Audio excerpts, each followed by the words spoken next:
Okay. Okay, you guys can hear me, right? Because it's completely silent over there. Yes, we can hear Yes, you. sir, we can hear you. Okay, Yes, sir. all right.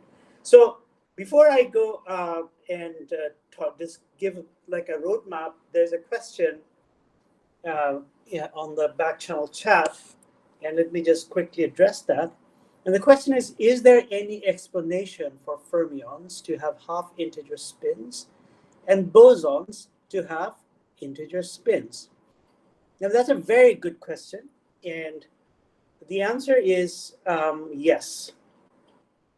And so it depends on what you call fermions and what you call bosons, because of a very strong coupling between their spins and their statistics. We tend to conflate these two ideas, but they are not. So like bosons, sorry, let me use a different color.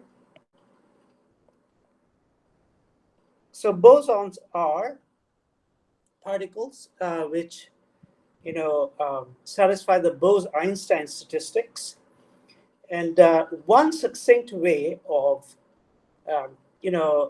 thinking about Bose-Einstein statistics is that if you have two bosons which are identical and they are at positions x1 and x2, then if you exchange the two bosons, then their wave function is symmetric. Okay, so that is, we can think of this as Bose-Einstein statistics.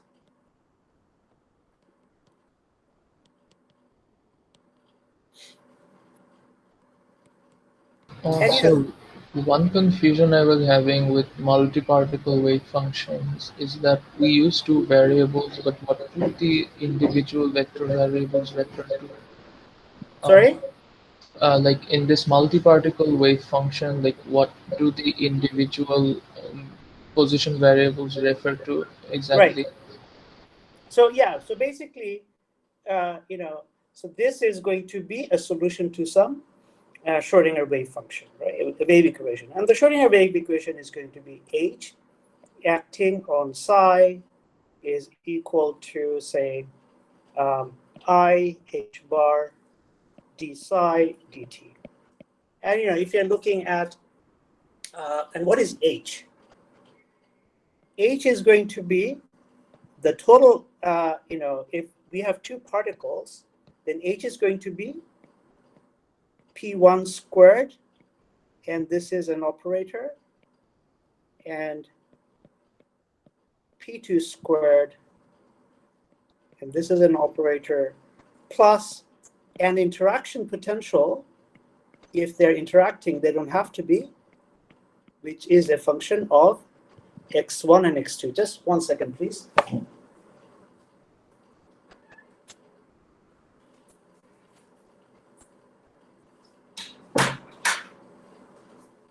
Right, so essentially, what are P1 and P2? So this is a vector.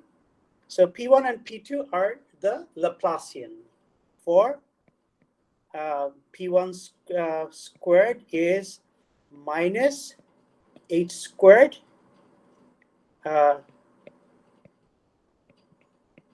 this thing, okay? And P2 similarly.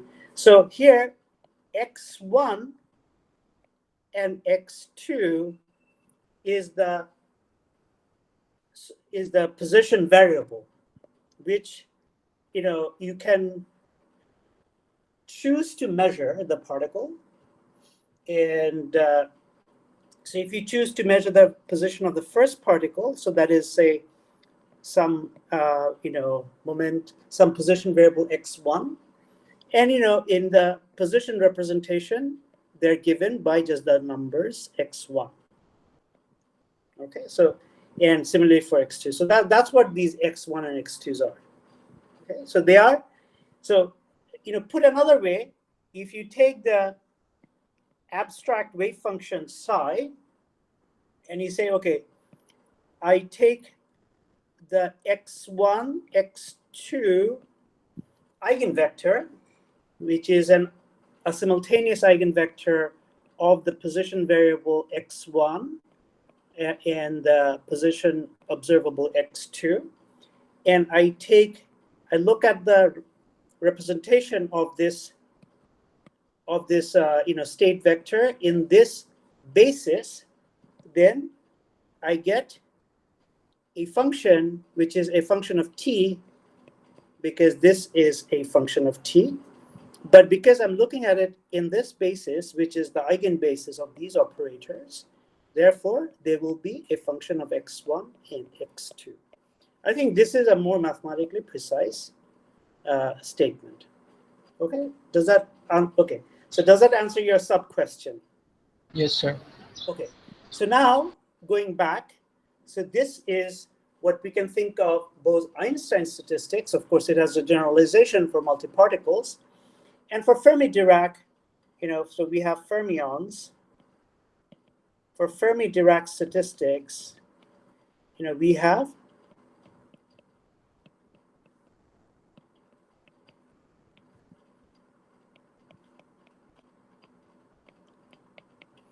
so here there is no spin, right? It's just like they could be, in principle, we are not talking about spin, but there is a theorem, and it's called the spin statistics theorem, and it's outside the scope of this lecture.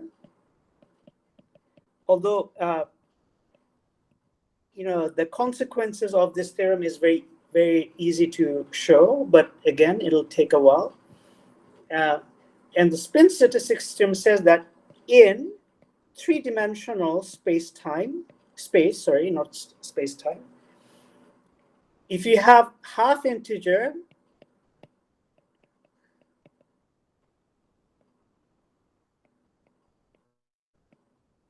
particles, then that corresponds to Fermi-Dirac statistics, and in half integer spin particles. And if you have integer spin particles, that relates to the Bose-Einstein statistics. Okay, so the answer to your question is really the spin statistics theorem. Okay, and it turns out it is very specific. This result is very specific to 3D and higher dimensions. In 2D, it turns out that you can have particles with any statistics. What do I mean, any statistics? I mean that particles,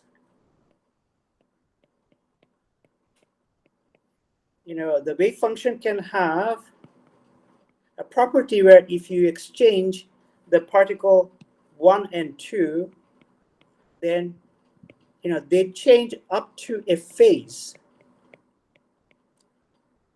And so the particles which satisfy that sort of so in 2D there is something called a planar spin, and planar spins means that the statistics or the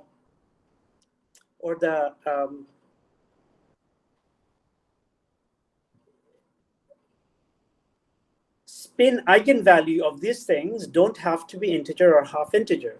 In fact, the fact that we have this angular momentum algebra, which is, say, J1 J2 is equal to I H bar J3, that presupposes three-dimensional space-time, right?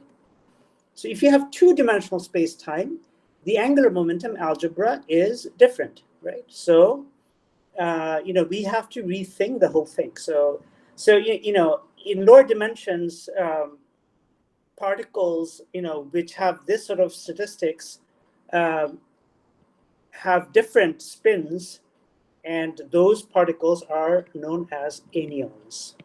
Okay. So the short answer to your question is that yes, there is an answer, but that has to do with the spin statistics theorem. Okay.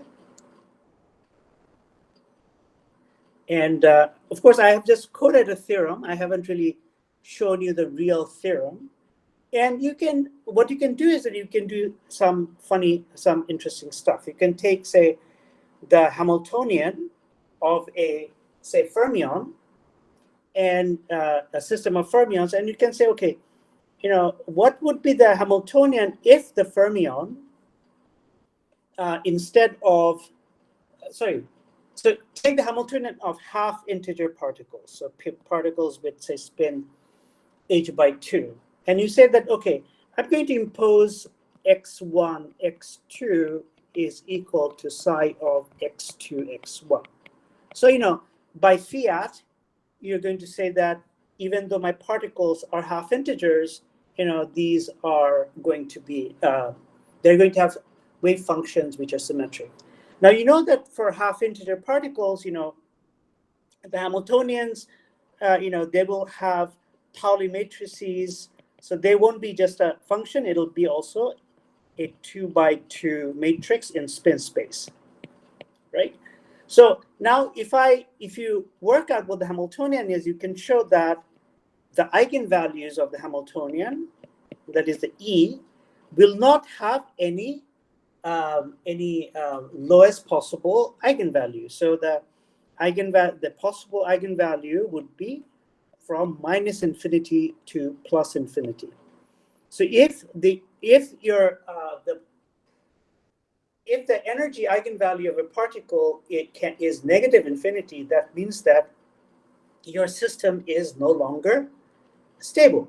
So if your system goes all the way down to minus infinity, then if you have a particle in this state, if you just perturb it a little bit and it starts falling down, then as it falls down, it radiates photons out, right? And then you can basically, if you had a system like that, you could use that system to create an infinite amount of energy. So if the other way, so even though I'm not proving to you the spin statistics theorem, one way of seeing that the spin statistic theorem must make sense physically is to violate the spin statistics theorem and see that from such systems you can get unphysical results.